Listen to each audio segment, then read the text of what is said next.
다음은 코로나 관련된 내용 좀 보겠습니다. 정은경 질병관리청장 어제 보건복지부 등 업무계획 발표가 있었는데요. 거기서 나온 얘기입니다. 학교 감염 적다는 논문, 본인이 쓴 논문이죠. 그런데 거기서 다뤄진 내용이요. 지금 상황과는 다르다 이렇게 얘기를 했어요. 그러면 어떻게 되는 거죠? 이 논문 내용이 알려지면서 정부에서 대면 수업 확대 이런 얘기 검토한다 이런 얘기 나왔고요. 이게 근거가 됐잖아요. 근데 막상 논문을 쓴 본인은 아니라고 얘기를 한 겁니다. 지금은. 대유행 없던 작년 5월, 7월 대상 연구다. 이렇게 설명을 했어요. 이거 어떻게 되는 겁니까? 그러면 상황이요. 다음 기사 하나 더 보겠습니다. 커지는 방역 사령탑의 처신 논란. 정은경 청장 얘기를 이렇게 제목에 달았어요. 등교 중단, 코로나 차단에 효과 없다. 논문. 이 논문에 대해서 앞서서 얘기 나왔잖아요. 약간 좀 상황이 달라진 것 같아요. 그러자 이런 지적이 나옵니다.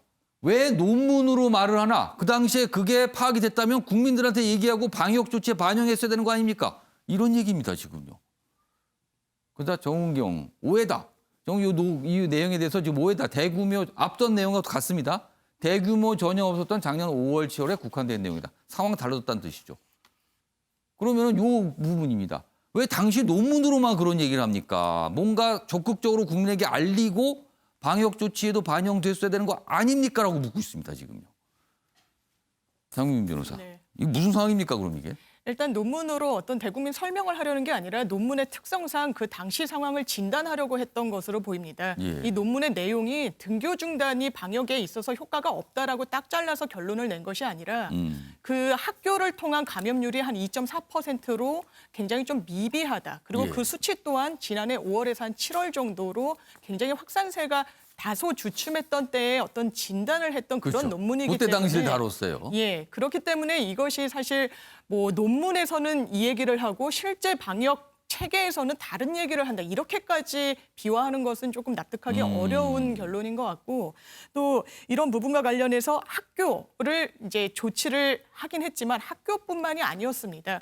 다른 여러 직종, 다른 영업군에 대해서도 사실 코로나19라는 상황이 너무나 엄중하기 때문에 사실상 굉장히 선제적으로 조치를 한 부분이 있었기 때문에 거기에 학교도 예외가 아니었던 그런 어떤 전체적인 맥락을 봐야지 이 논문의 지엽적인 부분과 이 방역 체계에 약간의 괴리가 있는 것처럼 오인될 수 있는 소지를 가지고 굉장히 처신이 부적절하다라고까지 비판하는 것은 조금 납득하기 어렵습니다. 당시에 학교에 관한 어떤 조치는 좀 선제적인 특성이 있었다라는 부분, 이걸 좀 감안해야 된다 이런 말씀이시네요. 그렇습니다. 장희찬 평론가, 두 가지 관점입니다. 이 논문이 나온 이후에 정부가 좀 움직였거든요. 그러면서 등교 수업, 대면 수업 확대 이런 얘기가 나왔는데 조금 이렇게 되면 좀 뭐가 머쓱해지는 거잖아요. 그리고 왜 그 당시에는 좀 이게 적극적으로 이게 알려지지 않았는가? 이런 두 가지 관점입니다. 지금 이거 어떻게 보세요? 우선 이 논문 내용에 어떤 예. 문구가 있냐면 학교 폐쇄로 얻는 이득은 제한적인데 이 교육권, 등교 중지로 인한 개인적, 사회적 피해는 크다고 나와 있습니다. 예. 그 여러 가지 뉴질랜드를 비롯한 해외 사례를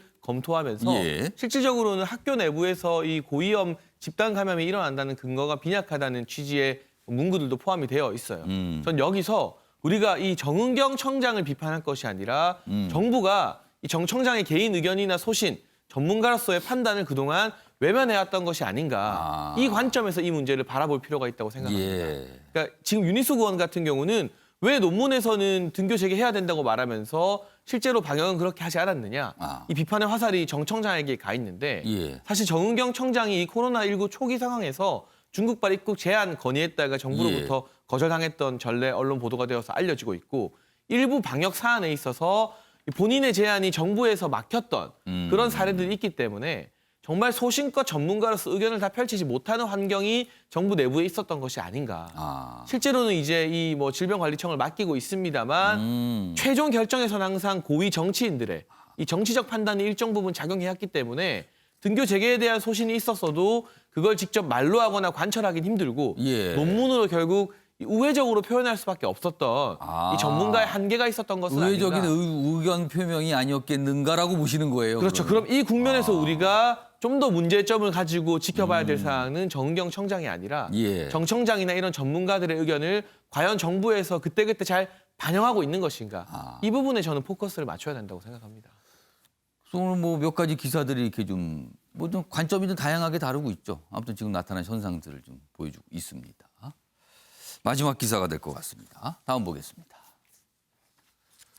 엄마 아빠가 합의를 할 땐 엄마성도 물려받게 된다. 제도 변경 추진한다. 여가부 부성 우성 원칙 폐기 검토다. 이렇게 돼 있습니다. 그리고 동거 커플 룸메이트도 가족으로 인정.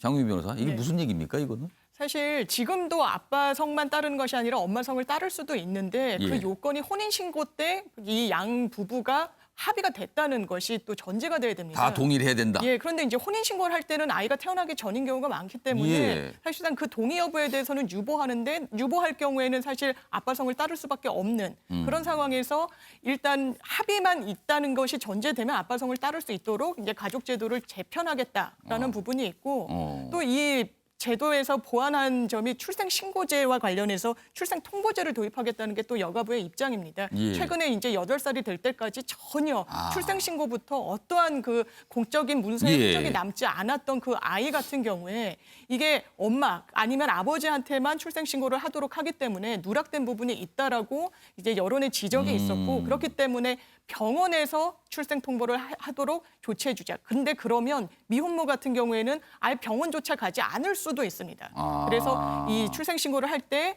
친모의 이름을 가명으로 할 수 있는 어떤 유럽의 사례를 차용해서 우리도 도입을 해보자. 이런 논의까지 지금 확대가 되고 있는 그런 상황입니다. 그러니까 일단 뭔가 아이를 위한 아이를 중심으로 놓고 보자. 뭐 이렇게 좀 취지로 좀 그렇습니다. 읽힙니다. 지금 이런 기사도 오늘 있습니다. 아침의 매일경제 오늘 준비한 내용은 여기까지입니다. 시청해 주신 여러분 고맙습니다.